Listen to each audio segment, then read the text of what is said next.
Hey, it's Tuesday. Why the hell not? Why the hell not, I say.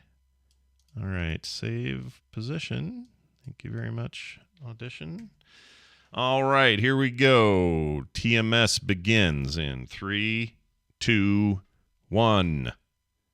Come along, don't delay. Today is a magical day. Come along, bring your smile and spend a while with Grandpa.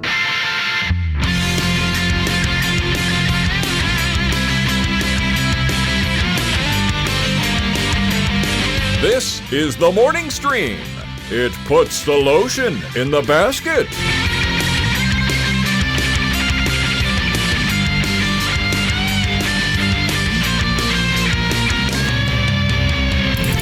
Good morning, everyone. Welcome back to TMS. It is May 17th, 2022. I'm Scott Johnson. That's Brian Ibbett. Hi, Brian Ibbett. Hi, Scott Johnson. How are you? I'm good, man. You know, look, my wife really needs to come home, really, is what I'm getting at. Yeah. Okay? What did you eat last night? What was... We DoorDashed 5 Guys, and that's fine, except I was like, you know what? Okay, normally when I do 5 Guys, that hamburger, not the double one, not the big one, but the one they call little, is plenty big. Yeah. Plenty big. But I looked at it and went, that doesn't look big enough. Oh, no, really? Yeah, so I ordered the double patty one and then put everything on it, and that thing was a monster, and I loved every bite of it, but I'm a freaking disgusting man. That's what I am right now. Oh, man. What know. are you doing? I know. What are you doing? It's I know. It's menuitis. Isn't it the thing where, like, you look at a menu, and even if you have your heart set on, nope, I'm having this... I'm driving there, I'm getting this salad. I'm on my way over there, I'm getting this salad. Looking at the menu, oh, that does look really good. Is that just deep fried butter? I'll just have the deep fried butter, please. Thank you. And now they do vertical orientation, high definition freaking video food. Right. Carter says, I don't think the milkshakes helped either. Did you get a milkshake, Scott? So here's the other funny thing about that. So we see these, I'm looking at the stuff and I'm like, we got drinks here. We don't need drinks. We can just get the burger and we'll share. We did share an order of Cajun fries, so we weren't being too bad there. But I looked at the thing and it says, you want to add a shake? I'm like, well, I don't know. What are these now? And I clicked it and it says 30 calories. And I went, my brain. Per sip. Yeah. per square millimeter is 30 calories. Right. So I said, oh, that doesn't sound so bad. I'll just put that on there mindlessly. And I get it. And Carter goes, that's probably not good for you. And I said, why? I go, it's only 30 calories. She's like, I think it's 30 more if it's strawberry flavored, but there's like a base calorie count that is just the shake. Of just the flavoring. Yes, right. Yeah. Exactly. So I think I don't know why. I don't know why it was in my head to justify it that way. Maybe it was because of what we were doing. We were sitting down to watch ShawShake Redemption finally. So first time. I've seen this movie, I don't know, 30 times. Carter's seen it once, or that was her first viewing. So we sat down last night. It was our dad-daughter, let's watch all the important movies night. And I was so focused on that, I think I just made some poor eating decisions. But that movie, I'm telling you right now. I'd like to say that 5 Guys Burgers came out the other side. I'd like to say that, but I can't. Traveled through how many yards in a man's intestine? Scott Johnson delivered a mile of shit. And came out disgusting on the other side. Anyway, it was that is just such a great movie. It doesn't matter how many times you see it. It's a perfect film. Agreed. Are there probably a list of 10 movies ever that you can call perfect? I think this is one of them. Opinions will differ, but gosh dang, man. And she loved it. I was really happy that she finally got to see it.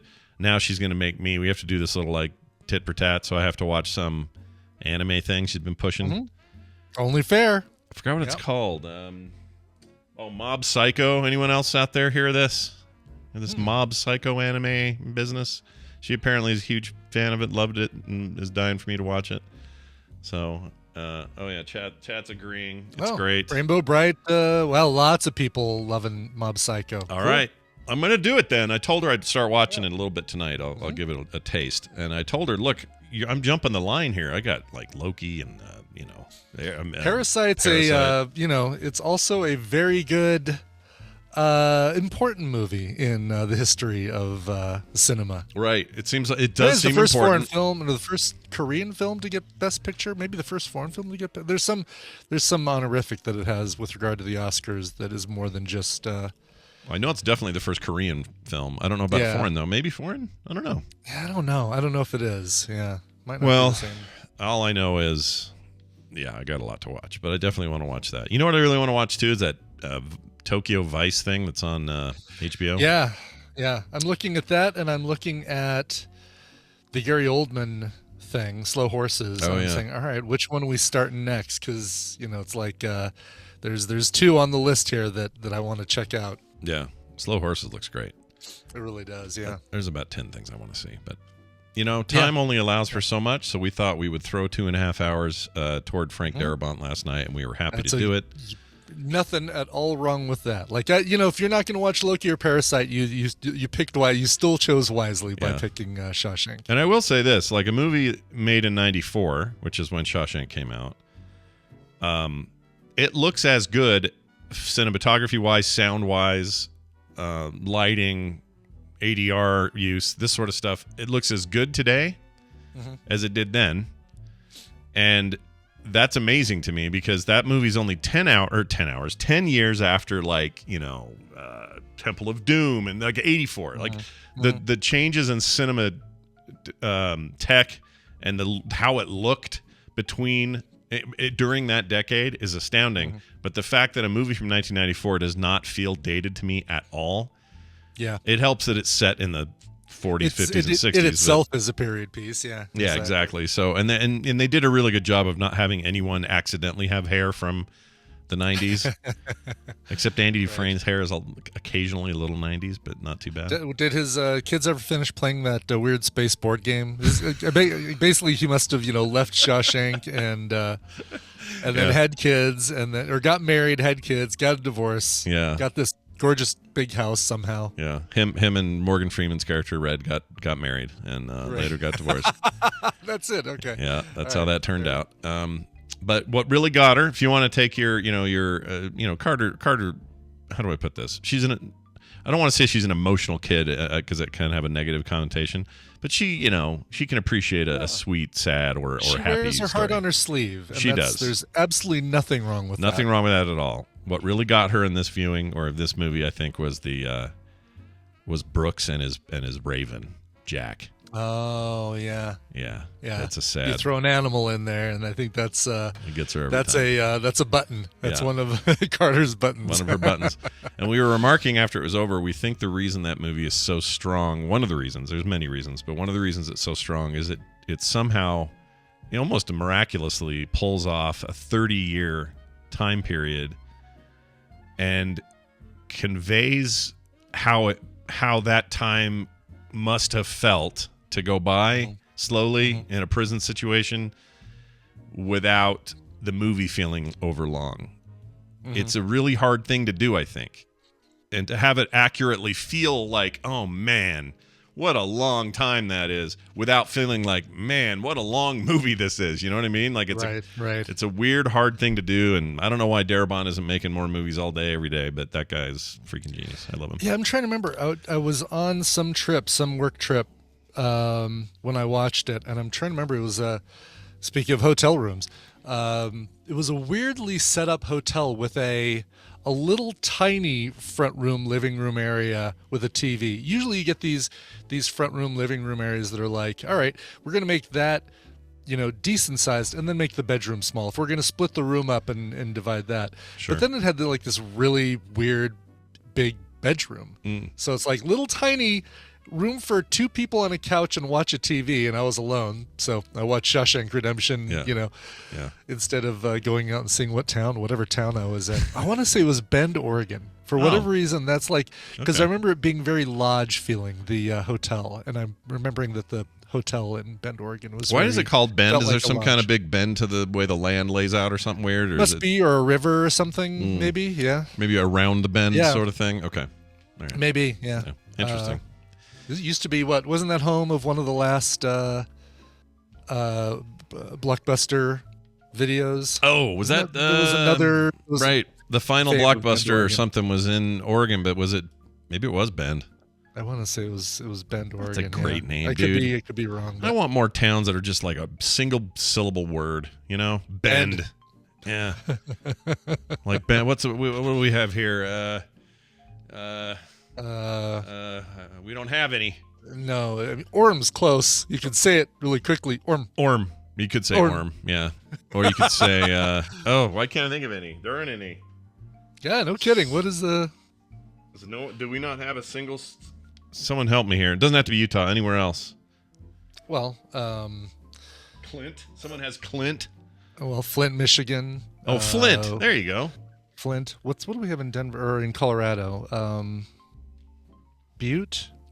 Ray, Colorado. That's cool. Ray, Colorado. Oh, we have Roy. We have W-R-A-Y. Roy, Utah. You reminded me with Ray. We have Roy. Ray and Roy. Ray and Roy. A couple of guys at a bar hanging out, trying to, figure out why their wives don't like them. That sort of thing. Price. Another one. Price, Utah. Okay, there's a few. I take it all back. Anyway, it was great, and I would recommend it, and it's freaking fantastic. Okay. What was the other thing I was going to say? Oh. Anthony Garcia, famous actor. No, wait, that's not him. Who's the Garcia guy? Tony Garcia, I guess. No, what have God? Why am I thinking? Oh, no, I can't remember. His from Ocean's 11 and he got his big Andy Garcia. Andy Jeez Garcia. Louise. Once you get Tony in my head, it's like, I can think Tony Garcia. Oh no, it's Tony Garcia. No, dang it. Oh, it's Tony Garcia. Damn it. It's It is Andy. Okay. Andy Garcia. Andy Dufresne, Andy Garcia. There you go. Should have made that quick connection right there. He sent us a video, and I didn't know about this. Apparently you did, and you've actually played this, but I want to show this to the chat. Because this is freaking amazing. Didn't know this was a thing. So apparently I can't even see your video because it's private. It's a private video. Oh, it doesn't let you see it? Oh, weird. Well, let me... it actually has him talking. Let me... referring to really? us. Okay. Yeah. Let me pull this up here. Oops. I can't unmute it for some reason. Okay, well, whatever. Here we go.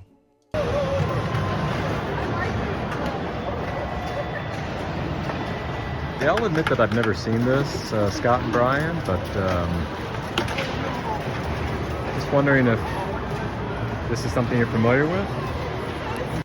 Okay, so... Yeah, I've seen that at Texas Pinball Festival, the Colorado Pinball Festival in Texas. Probably could have easily been the same machine. As a matter of fact, the Pinball Hall of Fame in Vegas has one of these, and it's two-ended, right? Like it's a double-ended pinball machine. Yeah, at first when I saw the video, I went, wait a minute, where's the back? It looks like it's broken or missing a piece or something. But no, it's two-sided. So you compete, I guess? Did you actually play this? I did play it. George and I played it. So it must have been in Vegas. It must have been at the Pinball Hall of Fame. Oh, no, George was with me at the Colorado pinball thing as well.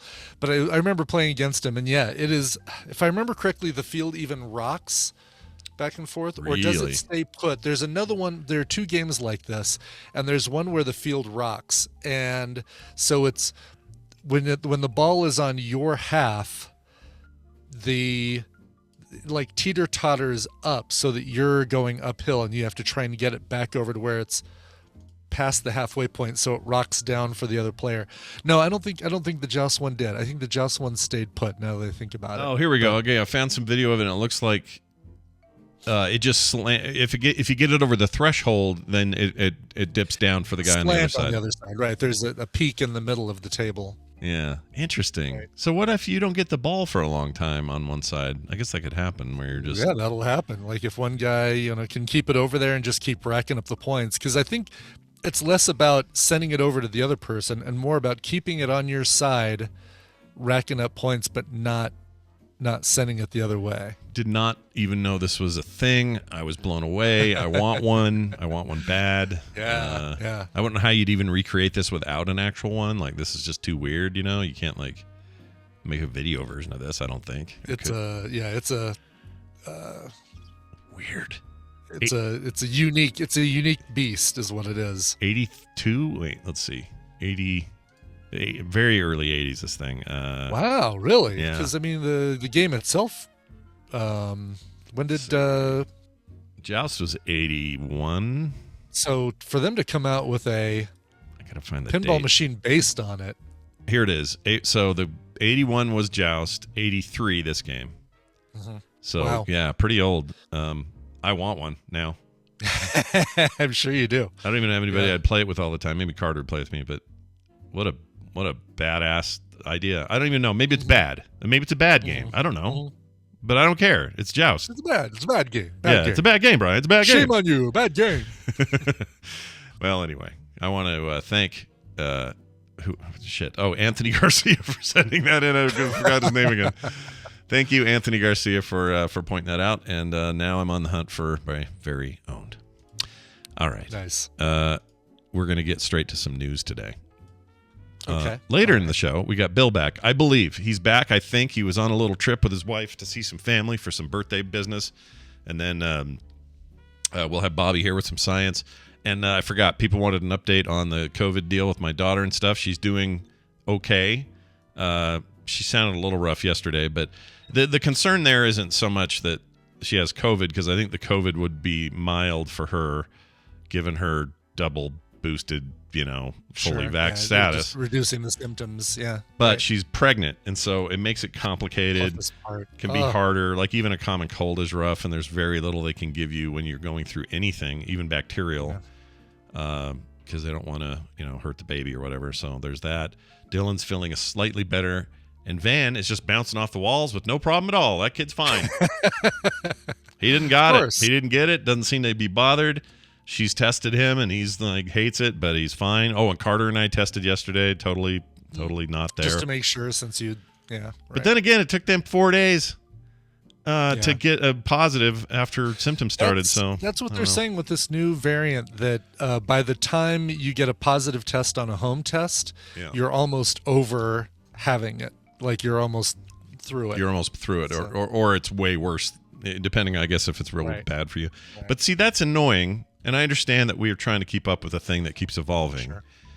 But if these tests are all useless at this point, in terms of their ability to properly say, oh, we have COVID, therefore we're going to lock down for 7 days and we're not going to see any of you. Instead, what's happening is you're seeing everybody, and then you're like finally getting some symptoms, and then you're like, oh, I better test. And then the tests are negative, and then you're still just sort of hanging out and doing whatever. And then 4 days later, oh shit, I had COVID the whole time. I've been in contact with 1,000 people since that. You know what I mean? Like, what's the point of this? What's the point of the damn testing if we can't? You need early detection, is what I'm saying. Yes. We don't have it right now. No. So what are we going to do? We need little breathalyzer. What we need is anytime you leave a restaurant or something busy, you need to walk through one of those machines, and it goes beep, beep, beep, beep, beep. It says, oh, sorry, you've got COVID. There you go. Or maybe better, on the way in, keep the people from bringing it into places like that. And I guess we had those where it checked your temperature. Never mind, we kind of already did. Oh, well. Oh, well, seems to be the tagline here. So, all right, Bobby in the chat says he'll talk about it in a minute, but they're not pointless. No, I don't mean pointless. I just mean you lose a little bit of the reason that they need to be important in everyone's home, that we shipped them to everybody for free so that they had these on hand if we can't do any kind of early detection, And it still seems like the best way of COVID tracking is like sewer now. That's like that thing we talked about on the show once, where they just test check your poop. They do all the water or whatever, and then you can say, oh, the whole city has an uptick in COVID. The problem is that it's it's so vague. It's like, here's a high concentration in this county. Yeah. It's like, oh, well, phew, good thing I saw that. It's 3-month-old data, but hot damn. Anyway, so Bobby, you'll explain that when you come on. That's what you do. Yeah. You'll bring some science with you. You come cloaked in science. Ooh, he's smothered in science. Smothered in science. All right, everybody. Should be a podcast title if somebody doesn't already have it. That's not bad. Smothered in science. Yeah. Keep that in mind, everybody, with your future science project. Okay, time for this. We're going to do a full day's news, and it's brought to you by... It's brought to you by Play Retro. It's happening today. Scott, what are you guys going to be talking about? GoldenEye. So it's all about the GoldenEye. We mentioned it yesterday. I'll mention it again. GoldenEye. Me and Dunaway are going to go deep into how that game almost didn't get made, how important it was that it did, and its impact on games in the future, but also just all the minutia around what that game is and where it came from. A lot of people yesterday were going, yeah, I prefer the game I really liked was Perfect Dark. Well, you don't have Perfect Dark without GoldenEye. It's literally the same devs, and without the success of GoldenEye, you don't have Perfect Dark. So we'll get into all that stuff and more. Interesting, yeah. Today at 3:30 Mountain Time at frogpants.tv, or if you'd like just the podcast, which is how most people get it, you can get that anywhere you get your podcasts. So go find Play Retro. Okay. Let's get to the news today. The morning. Fletcher, what are you doing there, buddy? Jeez. It's funny how Scott, you've already announced us. We're already here, Scott. No need to rehash the fact that we're here. Jeez. Michigan woman in the news, Mickena Flint, and short names. Michigan woman convicted of spying. She was convicted as a Chinese spy, and she was stealing trade secrets from Coca-Cola. Oh, wow. And a few other Secret people. formula. Yeah, or something like that. Yeah. Anyway, a Michigan woman convicted of spying for the Chinese Communist Party is using her job as a chemist to steal trade secrets from her employers, which included Coca-Cola, was sentenced by a federal judge in Tennessee on Monday to serve 14 years in prison and an additional 3 years of supervised release. It's my favorite kind of release is the supervised release. You know I like what mean? my releases unsupervised. Thank you very much. I see what you mean there. A judge in Greenville, Tennessee, also ordered 59-year-old Zhang Yu, I think is how you'd say that name, Sure. also known as Shannon Yu. I don't know why Shannon Yu. I knew. When I was dealing with China all the time in the company I used to work for, because we were always on the phone or traveling there or whatever, every other male Chinese contact I had there was named Kevin. They were all Kevin. Just always so weird. That wasn't their real names, obviously, but they all went by Kevin. They all picked Kevin. Yeah, I don't know why. So, if you're a real Kevin listening to the show. Was Kevin James popular at the time, or Kevin Hart, or Kevin Costner, or Costner maybe. Those other two. Yeah, it was a little earlier. Yeah, right. It was like early 2000s. I would say. I'm trying to think of what would be a pop culture reason to grab Kevin. Maybe there wasn't one. Maybe it was just easy to say. Kevin Bacon, sure, yeah. Oh, it could be Bacon. Yeah. Mm-hmm. It's really weird though. Of course, Zoe. If anyone's gonna say, "Come on, Kevin Bacon," it's gonna be Zoe. Yeah, her answer's always Bacon. Don't trust her on issues that are un-bacon related. Anyway, let's see. She's from Lansing, or that's where she's lived for a while. To pay $200,000 fine following her April 2021 conviction in the federal charges of conspiracy to commit trade secret theft, conspiracy to commit economic espionage, possession of stolen trade secrets, economic espionage, and wire fraud. I think they said economic espionage twice. Oh, one is conspiracy. Well, because one's conspiracy. Yeah. Yeah, and then that just committing it. Yeah. Let's see. According to the documents, you, meaning her, not you, meaning you. That up. It reads weird, even though it's capitalized. It's like starting to get my passport changed. Hold on. You stole valuable. Oh wait, I'm sorry. Mrs. Yu stole valuable trade secrets related to formulations for bisphenol A-free or BPA free. Bisphenol A-free. Yeah. Oh, okay. Which is the coatings on the inside of the beverage cans. Oh, interesting. Yeah. Okay. So she wasn't stealing the Coca-Cola formula. She was stealing the formula for what they put on the inside of cans. Yeah. The coating that they put on the inside of aluminum cans. But why? To what end? I have to ask. They don't say. It was in the can the whole time. Is there some, military benefit to knowing what the inside of those cans are made with? And might be, yeah. And is this Dr. Pepper I got right here, the zero sugar Dr. Pepper? Does it have a different kind? Doesn't even say. I bet it has the same. I bet I'll bet it's a canning not regulation, but kind of a standard, a baseline, or like a standard. Thank you. That's the words I'm looking for. I don't see, and they don't say anything about the can on the can itself. So I don't know, freaking, what you're going to use that for, but I don't know. It's very odd. It's a hard thing to go to jail for pay $200,000 fine and 12 years in jail, or 15 years in jail, or whatever the hell it was. 14. I'll get there. I hope whatever agency you're spying for is going to help set you free, Shannon Yu. Yeah, Shannon Yu. You should have changed the last name. That first name. Right. Where'd you graduate? Oh, I went to Shannon U. Oh yeah, in Shannon Ireland. U. Oh man, go. What's their mascot? The Clovers, fighting Clovers. You see the purple Clovers this horseshoes. year. That's our Yeah, they've got a our pretty. mascot is the purple horseshoe. Yeah, they're the purple horseshoes. Exactly. Go purple horseshoes. You're gonna win this year. All right. Well, there's that dumb story. I hope she, whatever. I'm more interested in Bobby. Maybe this is a future thing. Why would that level of risk be taken for wanting to know what the inside of the can coating is? That just seems insane to me. And also, it's a little insane that kind of thing gets you in that much trouble. I guess if you're a spy, that amps it up, becomes federal, becomes all that. I mean, if you work for a competing beverage company in China, that might be something that's like, I don't know how do they put stuff that, in those cans that doesn't make your drink taste like aluminum once you're drinking it or something like that. I mean, there might be. Yeah. Like if I go to, if you and I go to China tomorrow, okay? We're in China. Sure. You and I are in Beijing, okay? And we hit up one of the local, I don't know. Strip clubs. Something. Sure, strip club. Why not? I'm kidding. I wanted to throw you off. It's totally fine. We can go there. And we bang on the sorry. We put money into a vending machine and we both get 2 cans of Chinese, I don't know what flavor soda. It's they got some brand over there. Are you and I going to go, "Oh, it tastes like metal?" Like what's our that's what I don't get. Yeah, might right. Oh, this doesn't taste like mango blossom. It tastes like aluminum. Ew. Yeah. And maybe there's a point in the chat that maybe this is just part of a larger proprietary process that's just this is one part of.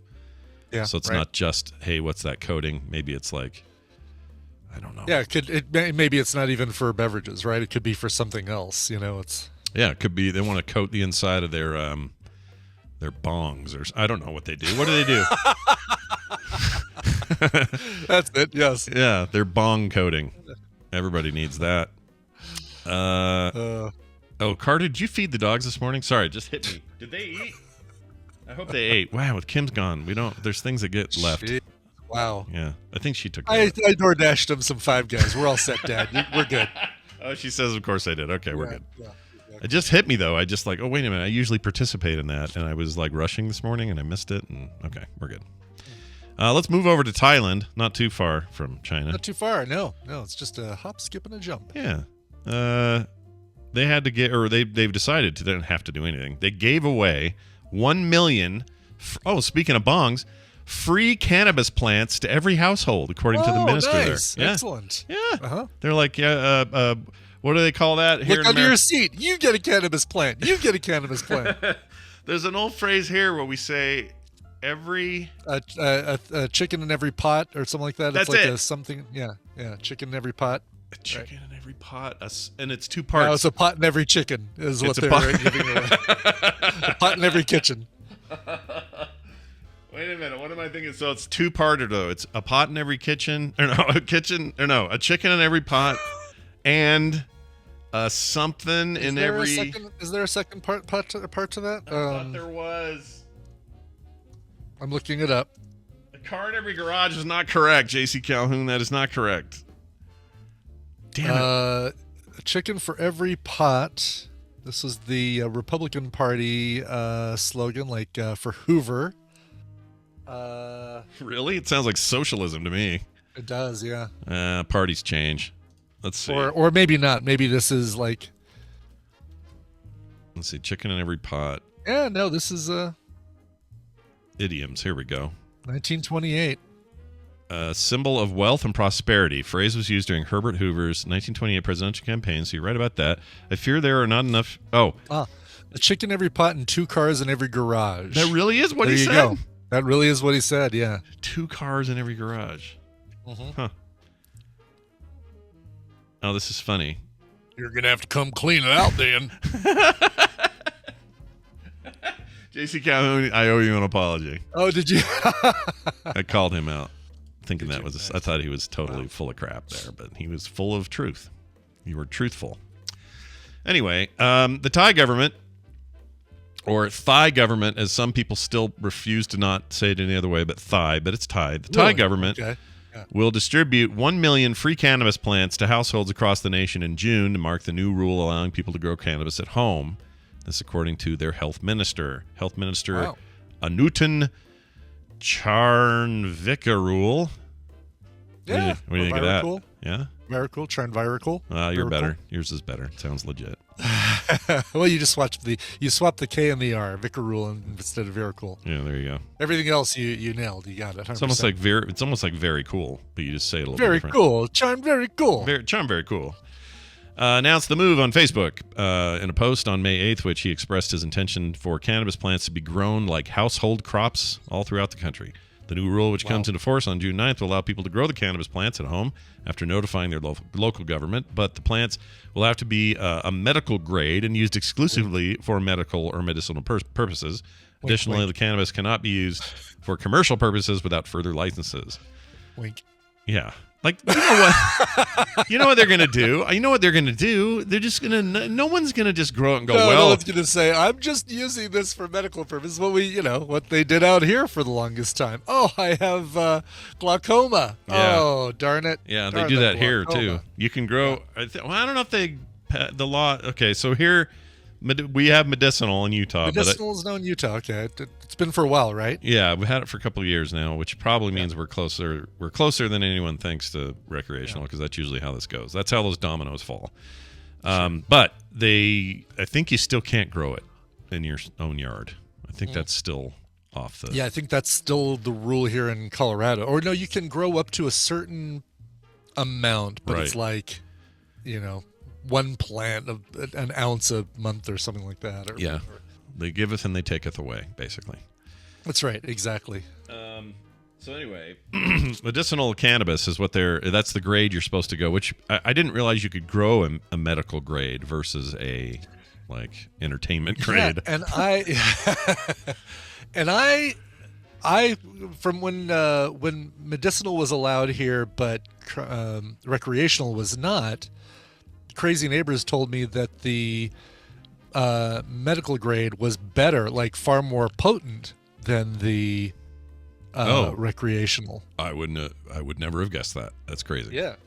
So does that just Yeah. So that's interesting. Whistle 34 says medical pot has less THC. I think. I wonder if maybe it's just less of a harsh experience, or less of a clobber. Like more. Smooth and ease you into it or something. I don't know. Yeah, Atomics 11 or Atomics II says, trust me, weed from a medical state is weapon grade. Really? Yeah. Trust him. Why should we trust you? What do you have to gain, Mr. Trust Seeker? Is your name Snoop Dogg by chance? Yes. Are you for shizzle? Yeah, I don't know. Let's see. This move, by the way, will be the latest step in Thailand's plan to promote cannabis as a cash crop.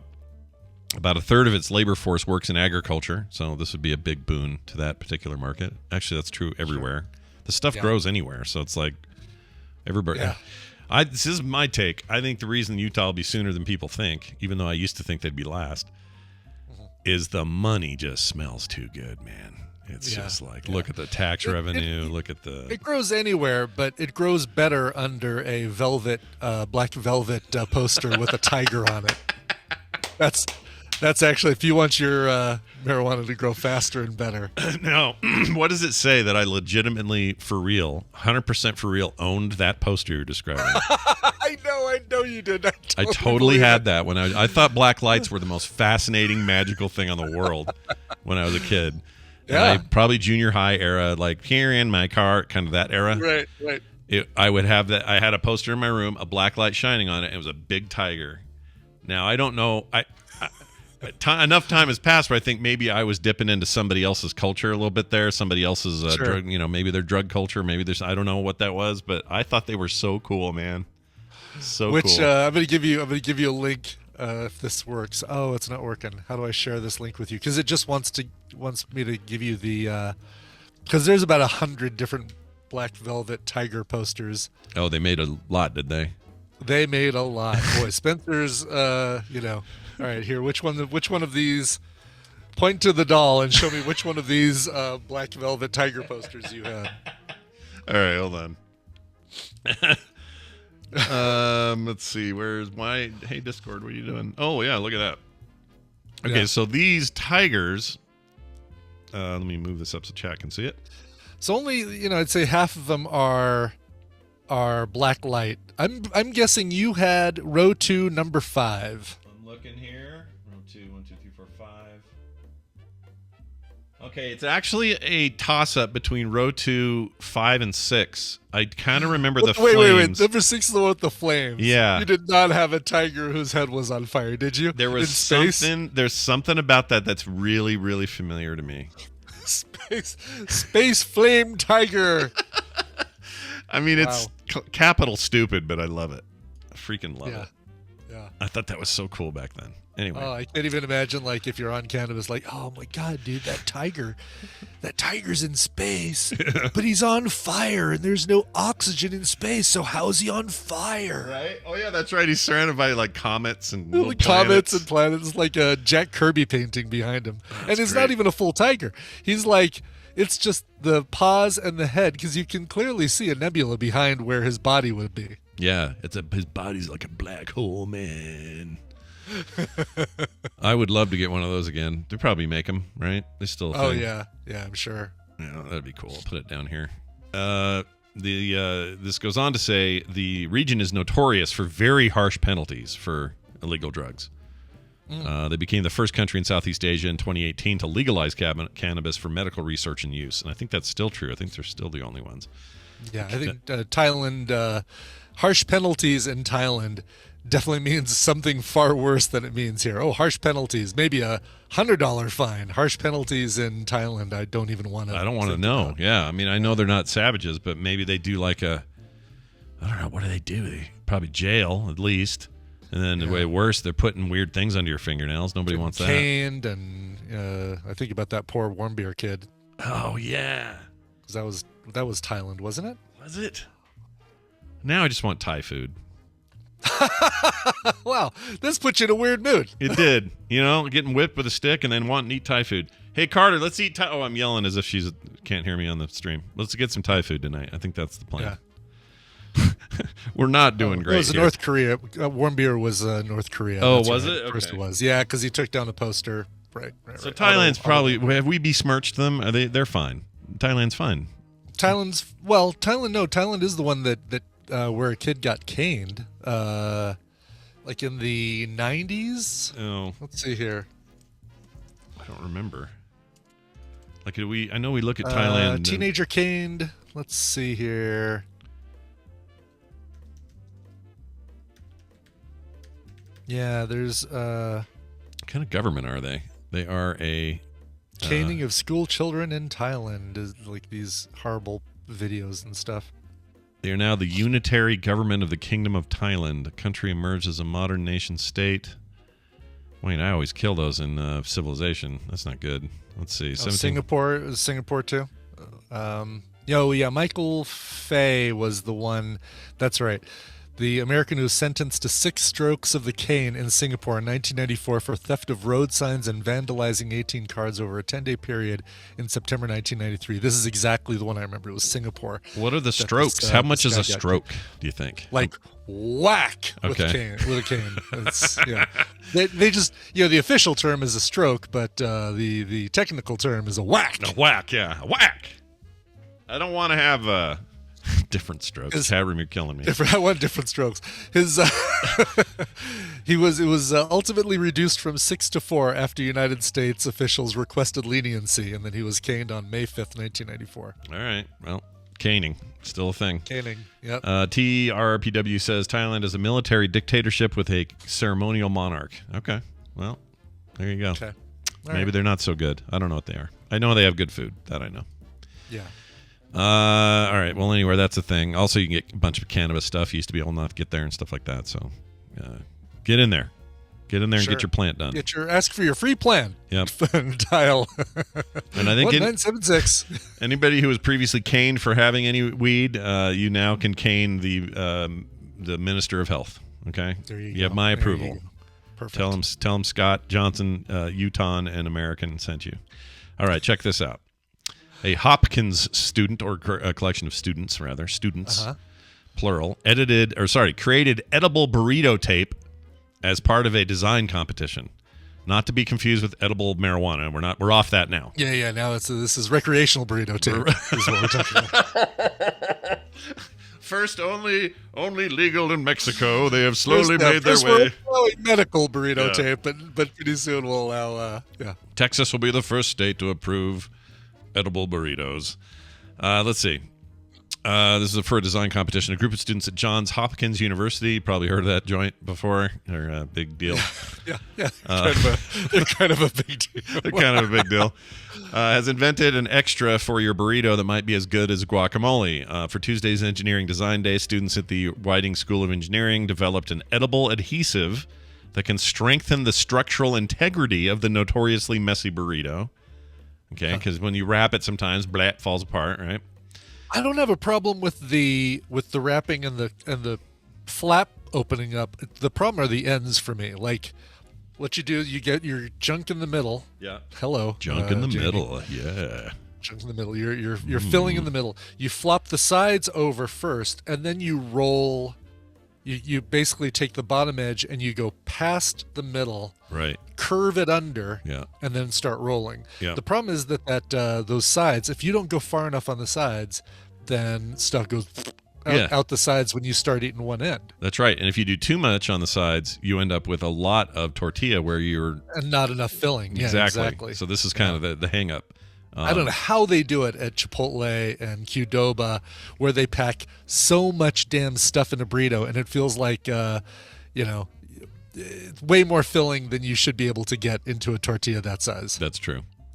Oh, this is making me hungry for Mexican food. What are we doing? Boy, are you... When Kim is out of town, the slightest suggestion of food is... You're not wrong. You are correct, man. I don't know how to deal with this. Boy, that Chick-fil-A, that peach shake at Chick-fil-A, I don't know what they put in that thing, but... Those are good. They're really good. Oh, wait till you get to our final story today about shakes. Oh, man. Oh, yeah, I saw that ahead of... Yeah, okay. Yeah, I just realized... Let's wrap up the burrito story. I see what you did there. It wasn't intentional. It's weird. I did not intend this. Every news article today is about something you ingest. All of it. Oh.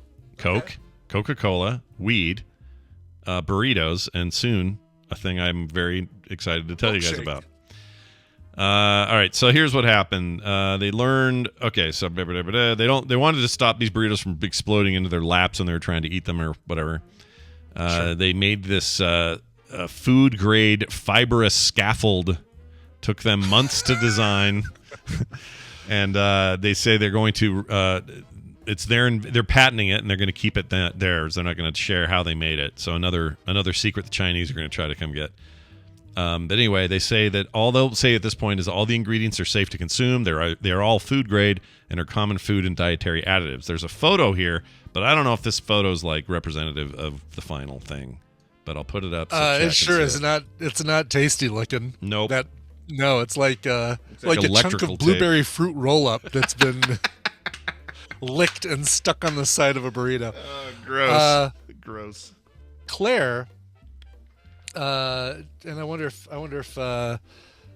iCore posted the same thing, but Claire sent me a link to what do you know, I guess it's a Facebook reel as opposed to a TikTok, but this guy shows how to wrap a burrito perfectly, and oh my god, the problem that I've been doing is this like secondary flip up of the sides after he's gone halfway. Let me see here. I'm gonna pull this up. Yeah, pull up Claire's. Okay, I'm looking at Claire's. So he's so it over. The thing we all would do with just the sides in, then you roll. But then as he's rolling it past the content, he is curving the lip of the tortilla under all the content, and then as he's rolling it, he's folding the sides one more time to get. Oh yeah. That's the problem, is that I don't do that. I haven't been doing that secondary fold in Okay. My And that's God. a good full burrito, looks like. He's got it packed. That is a good packed full burrito right there. Yeah. I don't know what is like noodles. Is that box tea that he's shoving in? I don't know what that is. It looks like what that Chinese is. food he's put into a tortilla.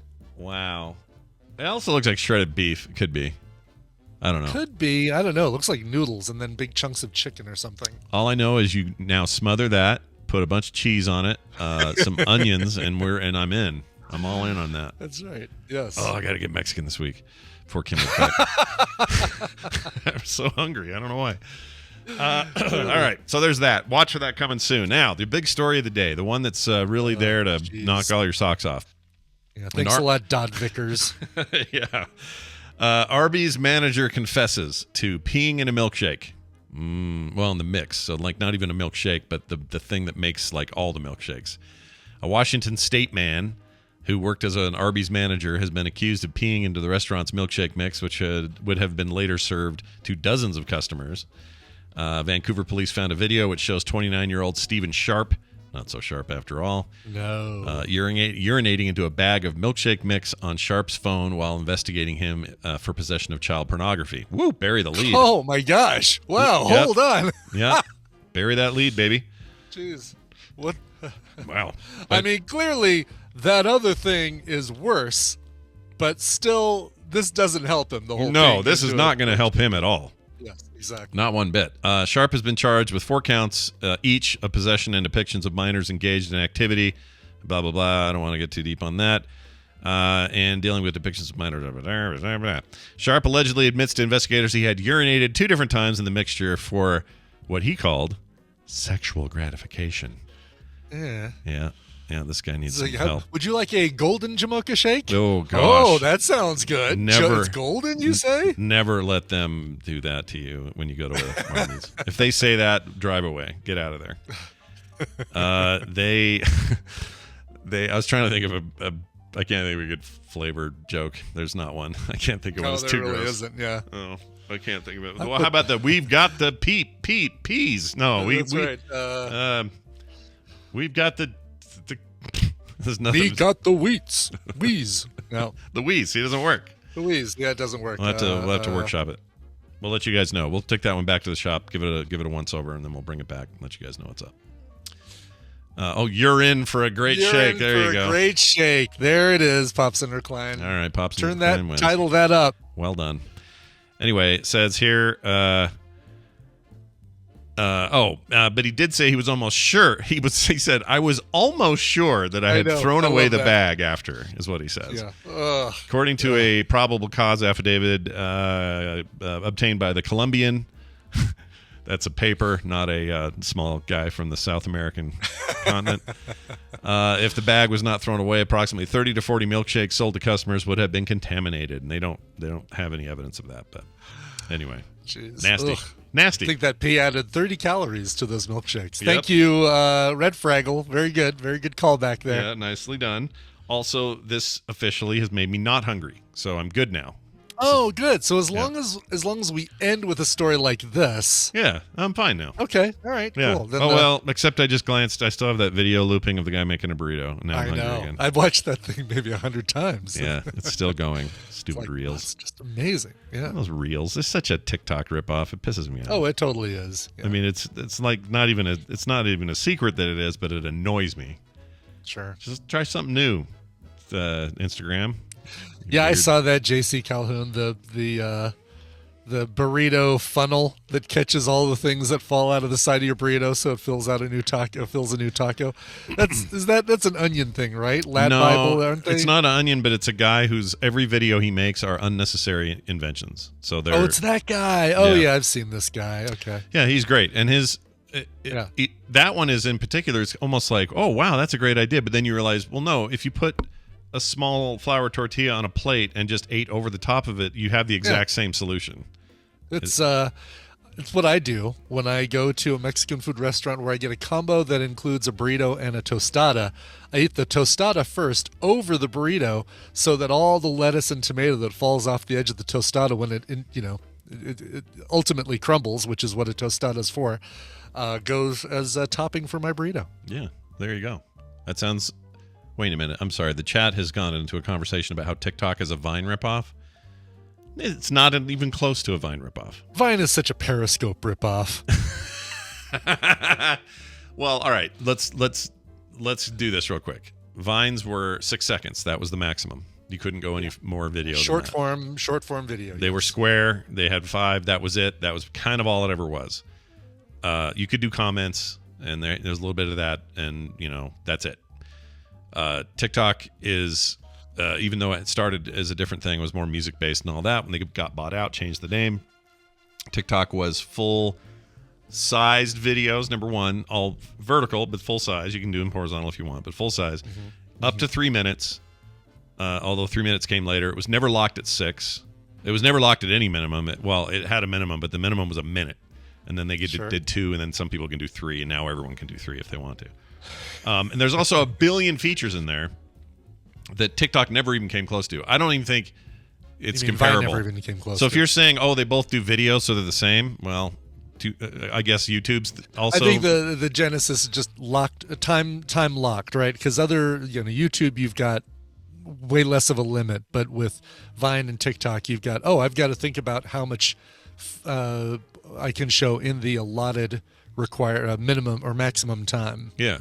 And so when everyone else, not the only thing that they've got. But my main point is when everybody reels on Instagram, YouTube Shorts, I forgot what Reddit calls theirs. Suddenly they've all got vertical video with the exact same 4 little icon usage things, fills them full of filters, adds a bunch of music you can add. Like they full on lifted it. So I don't think the comparison's fair.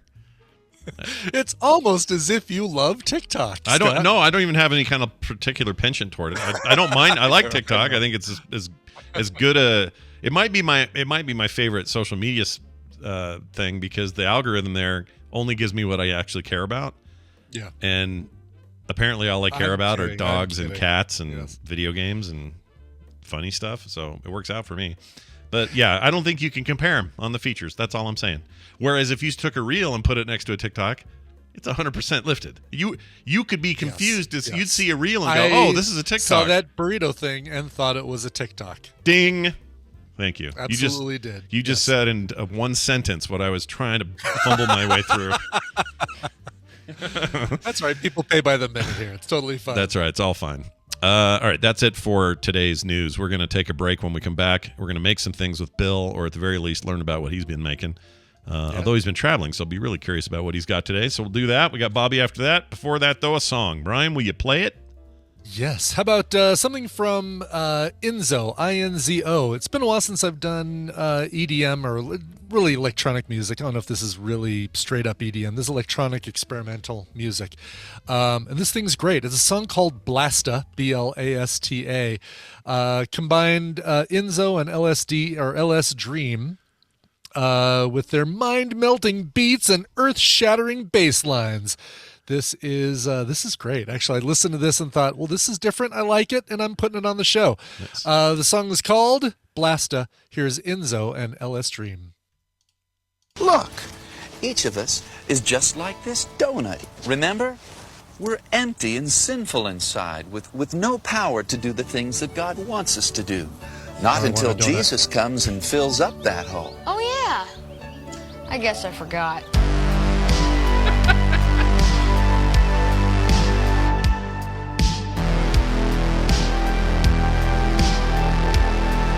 The Morning Stream. Don't worry about him. Worry about me. All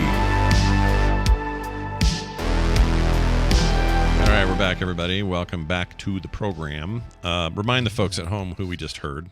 Sure. That's a song called Blasta by Inzo and LS Dream. Available where you get all your music. Is that a play on LSD, LS Dream? Yes, yeah, for sure. LS Dream, yeah. Okay. It's probably a guy, I bet his initials are LS, like he's Larry Smith, but he goes by LS Dream. I like it.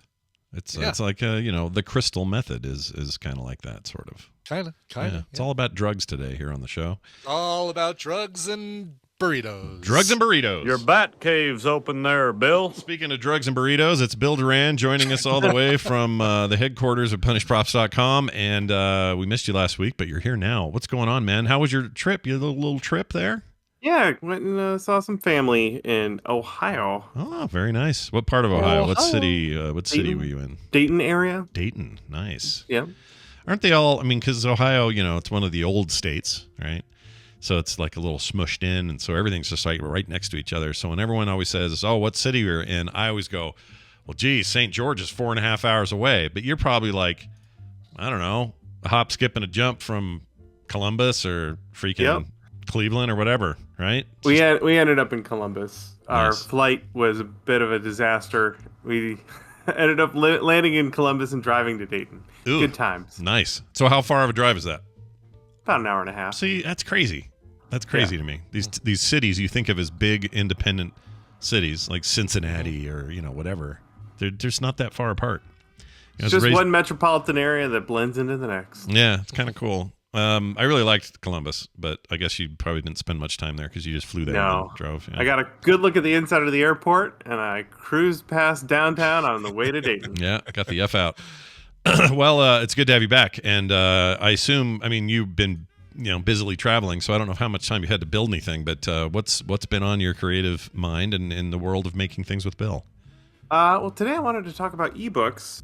I have several of them, but also as a coincidence, the website humblebundle.com. I'm sure folks are probably aware. They sell video games usually, but they also sell ebooks, and they currently have a Humble Bundle cosplay bundle with a bunch of books, including mine, right now. Oh, So wow. That's awesome. like we're talking like 40 Very ebooks, cool. like a ton of great information. I'm going to go look You real get a quick. ton of books. Cool. I usually only think of them. I only think of them as games. I never even think about Right? this sort of thing. That's great. Yeah, every once in a while they do a cosplay one, and we've been lucky enough to participate. You get a ton of books. It's super cheap. I think you can get 40 books for like $18, which is bananas. That is And you help crazy. charity while you do it. So Oh, really there it is, the fantastic. cosplayer's bookshelf. And boy, let's see, what are they asking for this one? 18? Jeez. Mhm. 18 of the minimum. That's crazy. And your stuff's in here. That's awesome. Go check it out. In fact, there it is, Foamsmith 3. Look at that. That's Bill right there. That's his face. Yeah, Yeah. sure it is. Very cool, Nice. Um, man. All right. Well, So ebooks are awesome. It's a great way if you're a reader. It's usually a pretty good way to get a lot of information for fairly cheap. And I recommend if you have a favorite creator, like a YouTuber or someone online that you follow, and they have an ebook of some kind that they sell, I recommend picking it up. nice. It's a great way for you to get what would usually be their premium content. So, for example, all of my Foamsmith books, you can get all that information in my videos, but you have to watch hundreds of hours of videos.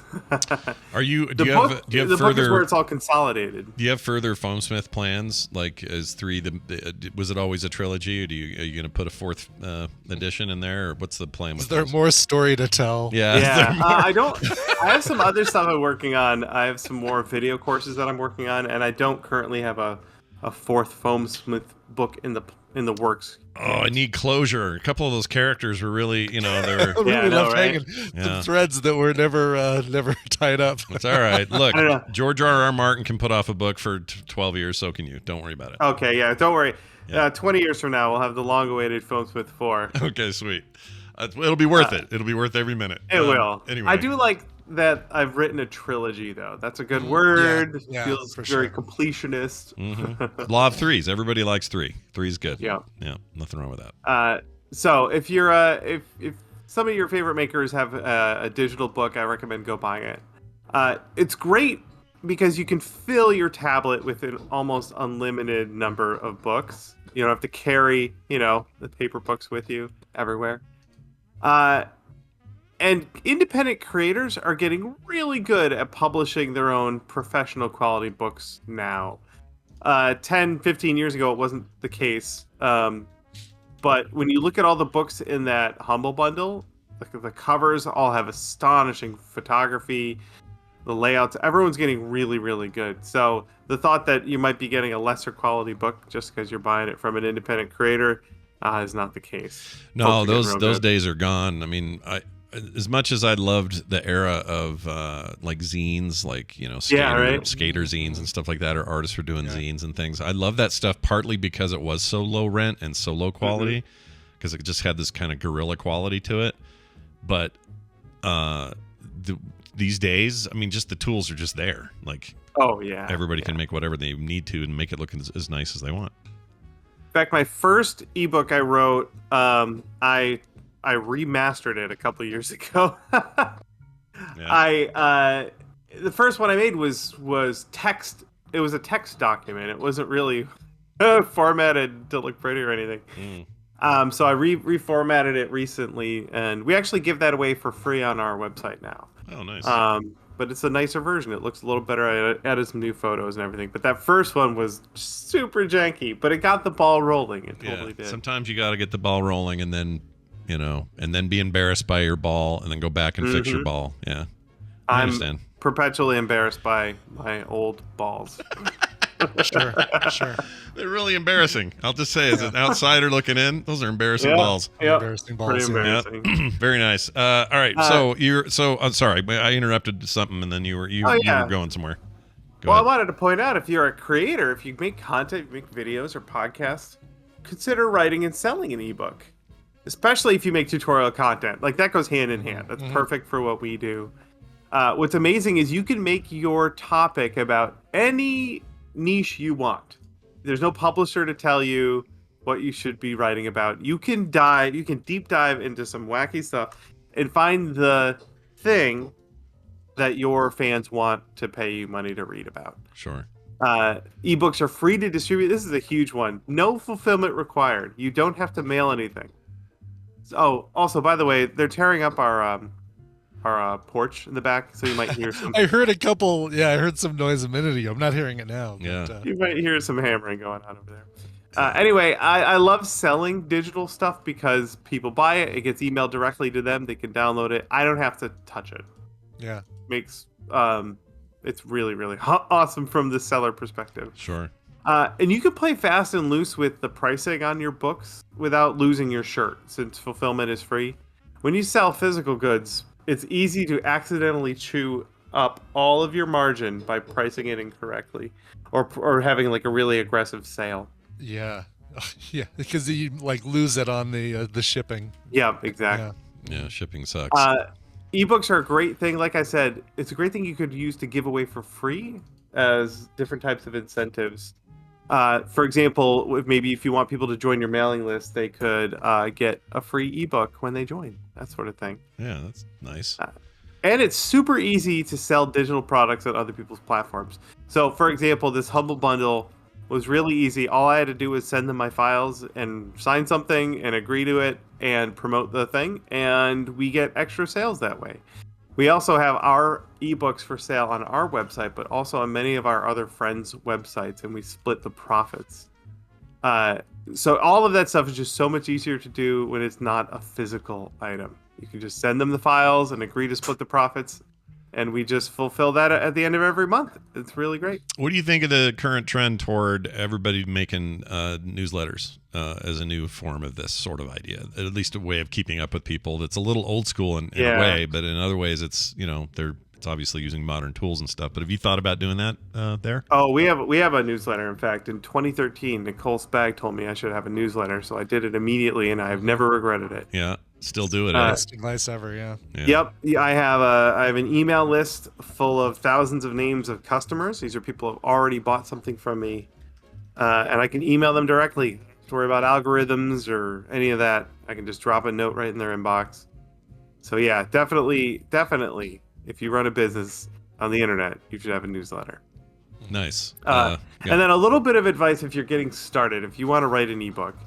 I wrote my first ebook in Google Docs, and I just exported the PDF, and I sold that PDF on my website. It was not technically challenging, and if you want to get started, all you have to do is just start putting words on a page. You could write the whole book on your phone if you want. Then the bit of advice I got, this was from Brian Brushwood. When I wrote my first ebook, he said, write the first book quickly, don't waste a lot of time on it, sell it for cheap, and then write another one. Basically, you have to get your credibility as a writer jump started somewhere, and you don't want to spend forever writing an epic book that no one's going to buy or read. Sure. So write that first one quickly. Don't ask a lot of money for it so that people start buying it, and then keep the trend going. Write another book. That is really good advice. It's good advice. Yeah. Hopefully hopefully the first one, even though you kind of banged it out, quicker to get it going. Hopefully, there is at least a semblance of, this guy's, he's good. None of these words make sense. It's as if he just. So that matters some, but yeah. I did, like I said, the content in that first ebook was good. It wasn't very long, but I asked like $5 for it. The content was good, and I got it done. I finished it. I wrote it in a week, I think, and that gave me a place to start from. And now, our website and our books make up maybe half of our income, compared to the YouTube videos and the ad revenue and all that stuff. So, worth it. Yeah, I say totally worth it. Are you kidding? That sounds amazing. It was only a ton of work. Yeah, but that's all. It's only a ton of work. Only. The other thing I've noticed is I think society may be finally to the point where the reason that mail rates have gone up so much, there's a bunch of factors involved, but one of them is we live in a time where almost anything that has words in it no longer needs to be sent in the mail.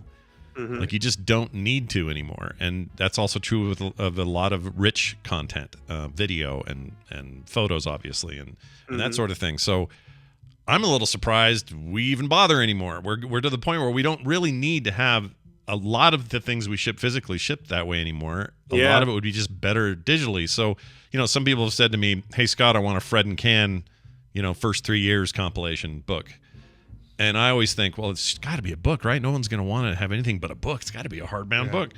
But maybe not. Yeah. Maybe it's just an ebook thing. I don't know. Maybe it's something like that. I don't know. I mean, I guess the internet is already an ebook, and you can go see the strip anytime you want. Yeah.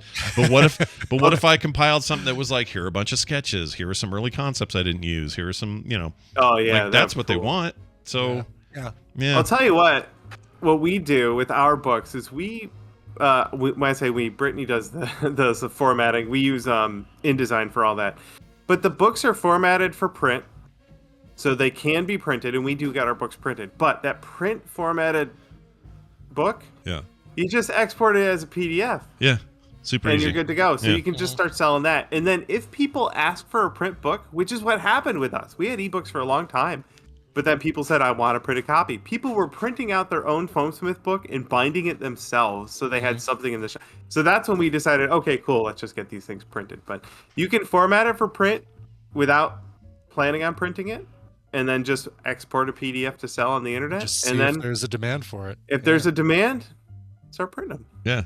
Print, baby. That's what we're saying. It's brilliant. It's really smart. Nice. Well, good advice all around as always, and it's probably nice to be back. You're probably feeling like ready to creatively hit the rubber to the road here and go crazy, right? Oh yeah. We're having video done next week, and I'm really excited about it. Oh, very nice. Cool. Yeah. You always have a little bonus link with you. Let's hear what this week's is. What do you got? I do. ClickSpring, my favorite. I don't want to make anyone feel bad. One of my favorite. Machinists on YouTube. Sorry if this old Tony is watching. Anyway, he's been building this Antikythera mechanism for a long time. He finally has a new video out making this back plate, doing a whole bunch of scribing like letters and stuff in brass.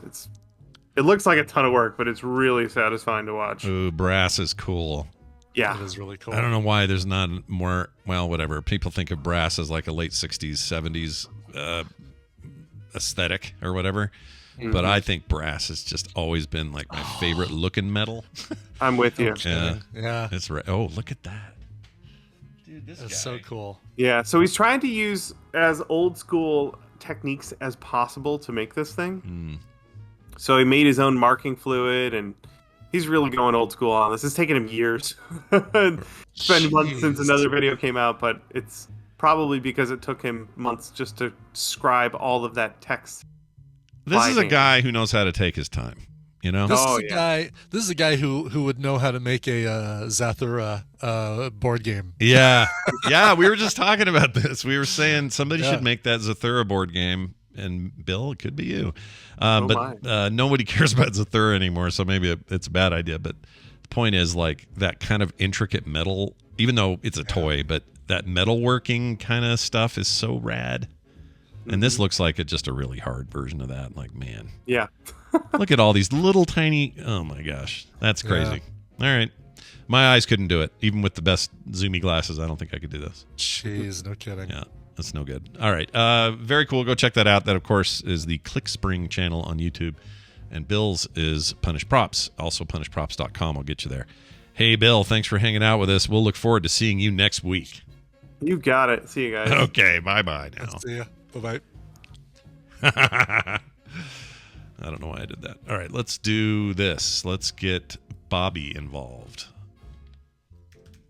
You know him, you love him. It's Bobby. I know him, and I do love him. Yeah, I love him too.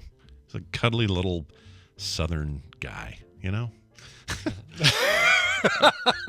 That's what he is. Science. Time for some science with Bobby. He comes on the show and does a little science segment every Tuesday, and we love having him here. Bobby, welcome back. How are you? I'm feeling Southern. Are you now? Good. Yeah. Cuddly? Good. Are you feeling cuddly is the question. Sure, yeah. Okay. Very nice. Always down for cuddles. How far are you from Pensacola, Florida, if you had to guess? If you Oh had to- my jeez. Let's say you had to drive it. You had to drive that. How long? 8 hours, maybe? 8 hours? That location. Ah, dang it. Because Kim's going to be there today, and I thought, well, hey, they'll be in the same zone, but you're 8 hours away from there, so you will not I'd be. rather fly. Okay. There you go. She's in Mississippi, so for her, it's like an hour and a half drive. No big deal, but... Yeah. It's Florida is deceptively far away. Places in Florida are, even though it's like only Georgia is between us. It's a big state. Well, that'd be like me going to Colorado. Even that's a 10-hour drive, but you're right next to us. You know. Yeah. So if I want to go to Denver, I got to drive 10 hours. If I want to go to everything's really far away over there in the west, though, right? Yeah, It we're really pretty is, effed up. Big swaths of open range that you have to get through. Yeah. Yeah. Well, lots of buffalo out there. There used to be. I think we maybe killed a lot of them, but there's no, I don't know. There's still buffalo out here. I don't know where they run wild though. Probably somewhere. They're protected now. So home on the range is where I heard that they. Yeah, where the buffalo roam. Yeah. Yeah. You paid attention in school. You know what's up. Or that's deer and the antelope. I'm sorry. That's where they play. Yeah. Right. Purple mountains and all that.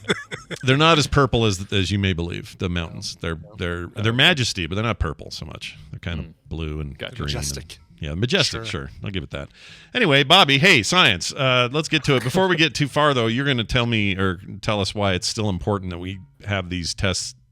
COVID tests that don't work for 4 days till you're already sick. Like, how is that good for us? What's going on? Well, yeah. So the antigen tests, which are the ones that you're talking about. So there's PCR tests and antigen tests. Yeah. The antigen tests are the rapid at-home tests, and they're really useful because of. So you're right. Let me start by saying that you're right. It can take up to 4 to 5 days to get a positive result, and that's why you're always said. It's always said to wait 4 or 5 days until from either first symptoms or from a known exposure. Right, so that way you can know that you're going to be getting a good result, or in a state where you will get a result if you need to. But remember, if you do test positive, you're supposed to quarantine for a good time after that too. Because you can be contagious for a while. So it might take 4 or 5 days, but knowing even that late is still good to stop spread. And there's data behind this too. There's been a bunch of data that was collected that showed that in areas where there was a lot of antigen, like rapid antigen testing was happening a lot in that area, then it was preventing spread of Omicron and Delta. So, but you're right about the fact that it takes a while, and that seems frustrating, especially when you compare it to Delta. Delta, you could get you were able to get a positive result on the home tests faster, and then that was one of the big changes with Omicron was it would take longer get a positive. So this is one of those test. situations, once again, where we're, as best we can, we're trying to keep up with the way the thing changes and evolves, but we're beholden to whatever direction it goes, and so these tests may be antiquated already a little bit in that regard, anyway. And there's not much you can do. So they're not antiquated. It has a lot to do with just how the virus does what it does. So the antigen tests, in the name, it tells you what they're testing for. They're testing for the antigen, which are the protein like pieces that are on the virus. So in the case of COVID, you're talking about those spike proteins. It's looking for those. And without getting into the details about like how the chemistry works and everything, it's basically if those spike proteins are in there, the test can detect it and causes the strip, the part of the strip that has the line on it that you're looking for has a different chemical there, and it will change color if it encounters one of these proteins in the COVID thing. So the reason I say that is and explain that is because you have to have enough fully formed and the virus has to have replicated enough for there to be these proteins there, which since they're on the surface of the virus itself, like the virus has to form and replicate enough. The reason the PCR tests are faster is because they're looking for something else. They're looking for just little pieces of the DNA in the virus. And it's not just that they're looking for little pieces, but the technology of a PCR test. PCR means polymerase chain reaction. It's the technology that's being used, and what it does is it looks for little pieces of DNA or RNA, and then when it finds it, it amplifies it by replicating those RNA. It just copies them over and over and over and over again, and it's a chain reaction that carries, and so it amplifies that signal if it exists. And so you don't need very much of it for it to be able to detect it. The downside to PCR tests is it takes longer to get a result. So the PCR test is not a practical thing for home, I assume, for many reasons. Like, what are is there any like big? Why are we not doing PCR at home even if it takes longer? It takes equipment that you don't have in your home, and you need to be specially trained to use. Okay, so they haven't figured out a way to shrink that down into something you can buy as a kit and just have. That's what's her name with the weird voice was trying to do. Weird voice. Wait, who? What was the she scammed everybody. Oh, what was her name? Theranos. Theranos. She wasn't trying to make it so that you could do it in your home, but she was trying to make it. The drop of blood tells you every single thing. Yeah. Right. That's right. So turns out that it's not easy to do that. Yes. Yeah. It turns out she was also kind of lying through her teeth that it was easy to do. Even if you do have Saeed from Lost on your side, it doesn't work. Yeah. Even then, I always thought if you had that guy on your side, you're good. You got Saeed. Saeed can do anything. But you're golden. Except get Red off the Fraggle, island. Amy in the chat was asking, does that imply that the tests are looking for something different than what Omicron has or something like that? No, it's just that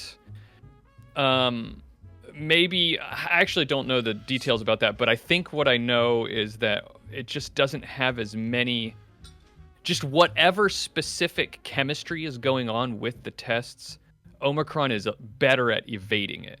It just doesn't get picked up quite as easy, but it's the same thing that's happening. It's just maybe there's another protein on the surface that interferes or something like that. I don't want to say too much because I don't know technically what it is, but right. But yeah. Interesting. So. Well, there you have it. That's why these tests differ, everybody. So enjoy. Now, what did you actually come with today, though? What hot topic is just ripping out of your brain? I actually had a choice for you, and that was one of them. Was because I just read a whole thing about rapid antigen test accuracy, so.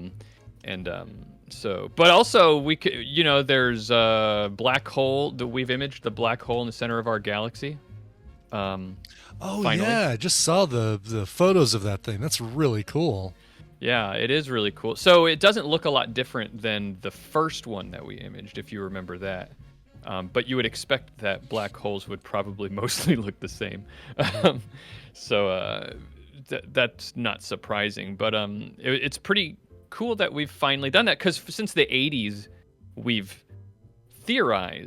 physicists have theorized that our Milky Way galaxy probably had a supermassive black hole in the center of it, and just like pretty much any spiral or elliptical galaxy probably does, but the only evidence we had was observing this isn't the only evidence, but one of the main pieces of evidence that we had was observing the motion of stars near the center of our galaxy and how they orbited around very fast around something that we couldn't see.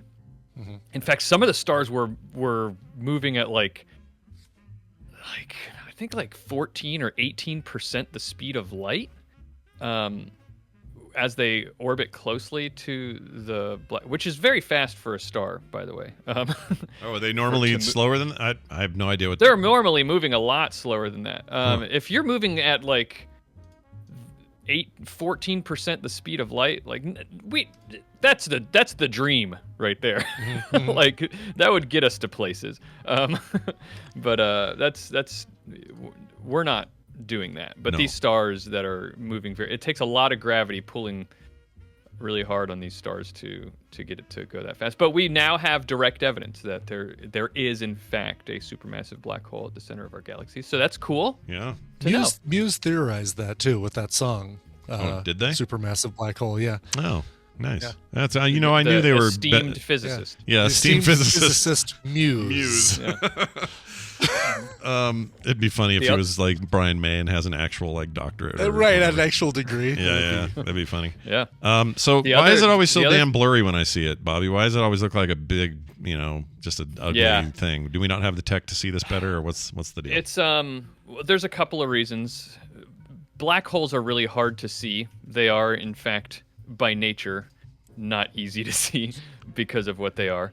They capture. So, in case anybody happens to not know, a black hole is a black hole because it's got such intense gravity that it captures any light that gets within a certain distance from it. So you can't, by definition, see it directly because any light that gets into it will not come out. So it's a black hole. So it's hard to see, but also because the way we have basically to see it, you have to have a very, very, very large radio telescope to be able to see it. So large, in fact, it has to be like as big as the Earth to be able to see it. Okay. So you might be wondering, how do we see it then? Because we don't have a telescope that big. But you're able to use some fancy physics and math and tricks to combine radio telescopes that are located in a bunch of different places all over the Earth, and all point them at the same place, and then combine all that data to effectively have a radio telescope that's the size of the Earth. They call that what was it called? The Event Horizon Telescope is what they call the. That's where Sam Neill gets all cracky and gross looking. Well, you know what the Event Horizon is, right? Yeah, maybe you don't. It's the space where you're in the sweet spot between two gravitational pulls. No, it has to do with a black hole. It does have to do with gravity, though. It's the event horizon is the horizon over which you can no longer see things that are around the black hole. It's the point that when light gets close enough, it can no longer escape. That threshold is called the event horizon. So theoretically, if you could be near a black hole and see everything behind it, but not see the black hole because of you can't. But you would see a shadow, a dark circle, that the edge of that dark circle would be the event horizon, because that's when nothing can escape, even light. Yeah. Okay. In the movie, the concept was when they finally got to observe that, it was a gateway to hell, basically. and all the demons came out. It's not fun. No. To get that close. No, it's pretty bad to get that close, and Sam Neill gets all ripped apart. It was the what I was thinking of was that thing in 2010 that kept the ships in the synchronous orbit around Jupiter as they were inspecting the monolith. The sequel to 2001. You might be referring to Lagrange points. Maybe that's it. Yes, Lagrange. I remember ZZ Top, the noted physicist ZZ Top, talking about the specifically drummer Frank Beard, famous for his dissertation. That's right, exactly. Yeah. Famous both for his lack of beard and his discovery of the Lagrange point. That sounds right. Ask your Lagrange uncles, points everybody. are when you have multiple of. gravitational large bodies, the points at which their gravitational forces cancel each other out to where you can have a stable orbit at that point. So it's French for the Grange, by the way. Yeah, that's right. Yes, exactly. So that's interesting. So if we ever want to, we're probably as close as we're ever going to be to a black hole without problems, right? We're never going to just get. Humans. We're never going to get flying up in there or go anywhere near that. We're not as close to one. I mean, you can get pretty close to a black hole, believe it or not. You can't get right up to the event horizon. But one of the misconceptions about black holes is that if you're around a black hole, then eventually you'll just get sucked into it, right? Yeah. It's not true. Imagine that our sun suddenly turned into a black hole. It wouldn't, and it can't for many reasons, but just forget that. Imagine that our sun turns into a black hole. Okay. Well, it still has the same gravitational force as before it was a black hole. It's just in a smaller package now. So, believe it or not, if our sun just suddenly turned into a black hole of the same mass, we would continue orbiting it exactly the same. Now, there'd be no sunlight, so we'd all die. Yeah, we'd all be dead. Yeah. But the planet itself would not get sucked into it. So it doesn't. Interesting. Okay. Okay. So Hollywood once again just turned into this big, massive gravity suck, but like a gravity well. Yeah. No, anything that is currently orbiting the sun without any problems will continue to orbit. Will continue to do that because you have not Wow. changed anything in terms of gravity when it does that. So there are plenty of stable orbits around black holes that you could be at. It's just once you get close enough to it where you can no longer, escape its gravitational force. That's when there's a problem. That's cool. That's pretty close to a black hole. You'd have to get pretty close. Yeah. So this idea that you get sucked in and pulled apart and stretched out and all that, it's all movies. Well, that's true. It's just, again, how close are you going to get? You've heard of spaghettification? Yeah. Right? Oh, yeah. The idea that if you get too close to a black hole, the gravitational forces are so great that the gravity acting on your feet is greater than the gravity that's acting on your head, so it pulls harder on your feet and stretches it out. Yeah. And that's what physicists actually call it, is being spaghettified, because it would pull you into that's a a real string of person. It's a real visual they've come up with there. Spaghettification of a man. Spaghettification. Yeah. When you're It's here, good. you're stretched out. There aren't a lot of really good names of things in physics sometimes. They're all very technical. Like, for example, the star at the center of our galaxy is just called Sagittarius A star. That's boring. It is boring as hell. Yeah.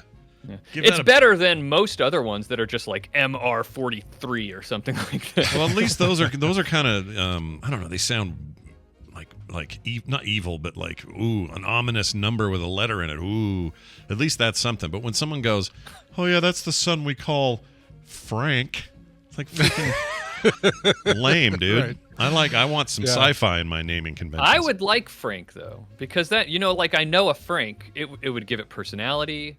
I start personifying it. Like I could be friends with the Frank. You could star. be friends with the Frank star. Yeah. Mm-hmm. I don't think Frank I know. Star would probably give you a ride to the airport. Probably would. Probably help you move. I the would couch. give Frank Star the best tip I could on Lyft. Okay. Nice. All right. Nice. Good. Yeah. Not on Uber, because we don't like Uber. No. Hey, so it just occurred to me, I don't think I know a Frank at all. I don't know any Franks. I don't grandfather was actually named know a Frank. Your grandpa was well- Frank? My grandpa was Frank. I don't have any Franks in my life. Yeah. I don't either. I cousin's lied to late. you cousin's Frank. late husband was named Frank. See all these My Franks. last name's Frankenberger. Oh, that's right. And he's you know a Frank. You know a Frank's. I'm a Bobby Franks. Yeah. I know a Bobby And Franks. you know, I know a Frankenberger. I know. You know an Old Man Frank's. Old Man or something. Franks, which is a fake name though. It's not really his name. Yeah, that's well. So yeah. I guess I'm out of. I don't have real Franks in my life. You're out of Franks. You need to head on over to the grocery store. You can never be out. You should never be out of Franks. Oh, now I'm hungry for Frank's. Is what he's about to say. Imagine a big dressed hot dog, Brian, with everything on it. Oh my lord, that sounds good. Yeah, you can get one of those at Five Guys too. I know, and they're good there. Don't make me go there 2 days in a row. My wife needs to come home. God, just. Well, anyway, Bobby, always fun to go down these roads with you, and Always fun to go down the black hole. the old black hole road. right. Yep, it's like that famous song. I'm taking my horse to the black hole road. I was using Black Hole Road. Oh, that's a good one too. That's better. That's more generation appropriate for me. Yeah, I it should have is. done that. Exactly, yes. Right. Bobby, tell us where you can give more science advice on your cool podcast. How can people get it? What's it called? Science advice that's what we give on All Around Science is the name of the podcast. Me and Maura talk about science news and whatever cool things. We just talked about something really cool yesterday. It's this thing I'd never heard of before called phytomining. Phyto means plant, and it's plants. Oh, PHYTO mining. Okay. Yes. Plants that can literally pull metal out of the soil, and then you can extract the metal from the plants. So it's plants that people are working on figuring out how to. They are able to do it. It's just how do you scale it up? Whoa, that's cool. I didn't know there's metal in plants. Man, plants are so metal. I had no idea. Exactly. Is that? I mean, like a significant amount of metals? Like. Yes, so mining right now, so I'll give you a little tease for the episode, then you can get the rest of it on All Around Science. But mining right now, the whole process, if you take a big chunk of stuff that you pull out of the ground, the best mining practices are like 5 to 10% of that stuff is going to be metal. You're going to get metal out of it. But with phytomining, it can be up to like 35 to 40%. Of the material, and I'm not talking about just like literally you have plant mass, that percentage of it would be metal. So you're not digging in the earth, and it could potentially be more efficient. It could do all sorts of things. There's other benefits too about reclaiming toxified land too. So check out this latest episode of All Around Science when we talk about it. Very nice. I think that'd be a great idea. You guys should all go do that. Do it now. And Bobby, I want you to have a great week and come back here next time and talk more stuff like this. I will. Oh, except it won't be next week because I have a dental appointment where my face is being worked on, so you won't be here next week. The week right. after next. The week after that, you will be. Oh, I cut him off. Didn't mean to. That was a good one. Yeah, That actually, was such a good one. kind of didn't mean to do that. Also, I just closed my browser, and I don't know why. What is wrong with me? Scott, come on now. You've been at this for a while. You shouldn't. I'll tell you what's next. End times. Oh, good. End times. That's what it says in our notes. Fantastic. So it says in our notes, yeah. All right, this is loading. It's loading. We're loading. While you're doing that, I'll tell people that on americasnexttop.podcaster.com, as of this morning, you can go and listen to the 3 entries in the Ali Spagnola interview challenge. Each team had 15 minutes to interview superstar and high fiver Ali Spagnola, and then turn that 15-minute interview into a 10-minute podcast. Who's reigns supreme? Well, you'll find out tomorrow, but for right now, you can go listen to those 3 interviews. Very, very nice. They're very good. They're very they're very good. They're very good.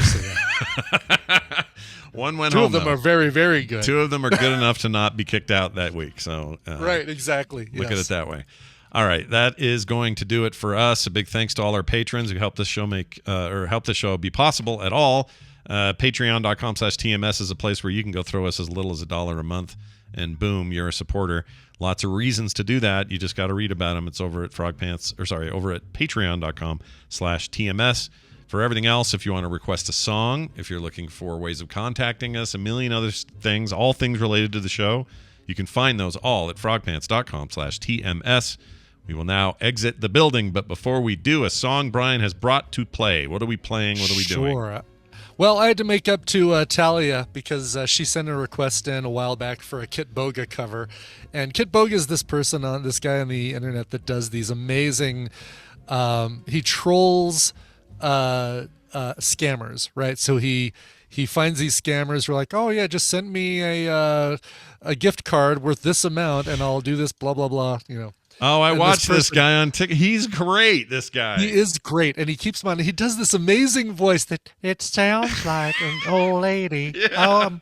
What do I need to click again? And I've seen him do it where he's actually gotten money out of these people. yes, and he's gotten them to sing like Spice Girls songs and all these other songs. Like, well, while I'm waiting, could you sing? Do you know the first few words of "Wanna Be" by the Spice Girls or something like that?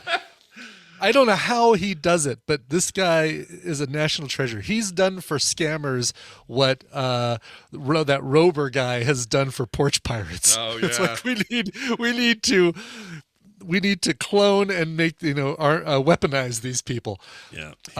Anyway, Talia requested a cover by him, and I just couldn't do it. Couldn't find anything that I think would work well on this show without the visuals. It's very important, visuals on this show. They do, yeah. For an audio podcast, it really matters. Anyway. Right. But she did send this cover in, and I felt like, well, I have to do this one because I didn't do the last one. She says, hey, Cover Brain. So the TV show Amphibia is ended this last weekend, and I'd like to remember it. It's just a kid's show, but it meant a lot to me going through a hard time in my life. There are a lot of remixes and covers of the theme song on SoundCloud that could work, or just make sure they're a decent length. If not, here's a link to one that I really like, blah, blah, blah. Fornicate Arts of the Electronic Variety, signed Talia. Nice. I checked out some of this show, Amphibia. It looks really cool. All right, if it's a kid's show, sure, but it looks really, really cool, and I kind of want to watch more of it. So I might have to do that. She requested a cover of the theme song. Well, I've got one. Actually, there was an episode called Battle of the Bands, and on that, there are two songs that have kind of gotten merged together in this cover. It's Heart Stomper and No Big Deal, covered here by Meals of the song from Amphibia. Here's Heart Stomper and No Big Deal.